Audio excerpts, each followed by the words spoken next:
We're going to look at the French newspapers. Florence Villeneuve is with us here on set. Basically, you're talking about the left-leaning daily Libération. They've got a special report today from inside Syria. Absolutely. It's on the front page here.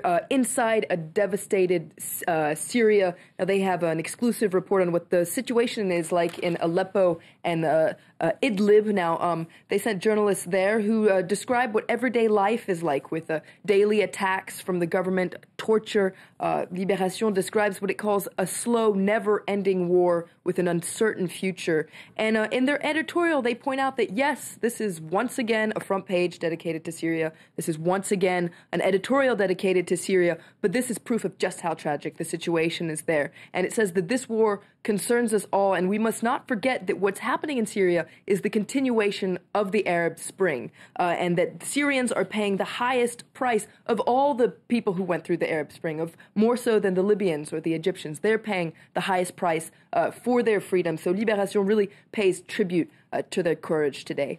Also on the front page of Libération today is the new art museum, the new branch of the Louvre that's opening in Lens. Libération calls it an art mine, not a gold mine, but an art mine. Now that museum is going to be inaugurated today by President François Hollande, and it's also on the cover of La Croix, the Christian newspaper. Here you see a photo taken within the newspaper, and La Croix points out that the idea is to decentralize the Louvre's collection to reach a broader audience. Yeah, it does look spectacular from images we saw a little bit earlier on. Now, La Croix, they also come back on a story that Florence mentioned yesterday. In fact, the government's appeal to the church to vacate empty buildings it owns to be used as emergency shelter for the homeless. That's right. These were comments made by Housing Minister Cécile Duflot yesterday in the Parisien, and she called on the church to make these unoccupied buildings available for homeless people and threatened to requisition the buildings if the church doesn't do that. Now, several papers in France today are saying that these comments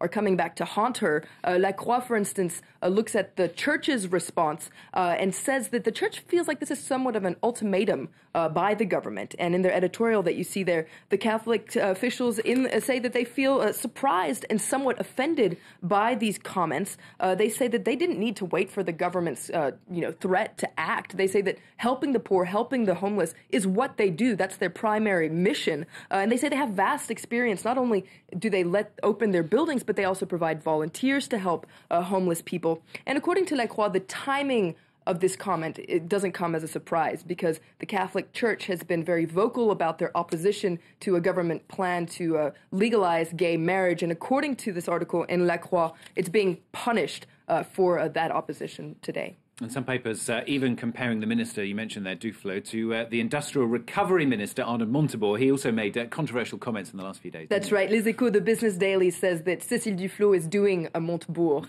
So just to remind you, last week Montebourg threatened to nationalize an ArcelorMittal steel plant to save the jobs there. Now, in the end, Prime Minister Jean-Marc Ayrault said there would be no nationalization, and Montebourg drew a lot of criticism for throwing around this threat. So now Duflot is threatening to requisition these empty church-owned buildings. Le Figaro, the right-leaning newspaper, says nationalization, requisitioning, this is nostalgia, comrades. And it says that though the ministers making these comments are very young, the ideas that they're putting forward are ancient and out of date. And according to Le Figaro, this is embarrassing for François Hollande, who wanted his socialist government to be modern and in touch with its time. And Le Figaro says that it's bracing itself for the next outrageous comment that one of his ministers is going to make. And finally, from France, Le Figaro is taking a closer look at what's going on in French classrooms. That's right. It turns out, according to Le Figaro, that there are several topics that teachers feel that they can't teach freely.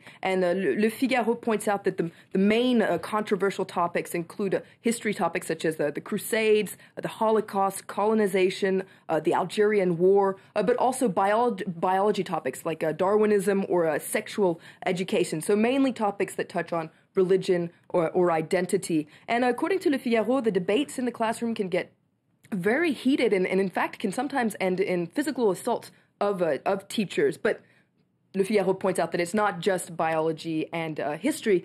Literature can also be a very controversial topic. For instance, it quoted one teacher who said that one of his students refused to read Harry Potter because his evangelical family said that it was the work of the devil. So. No comment.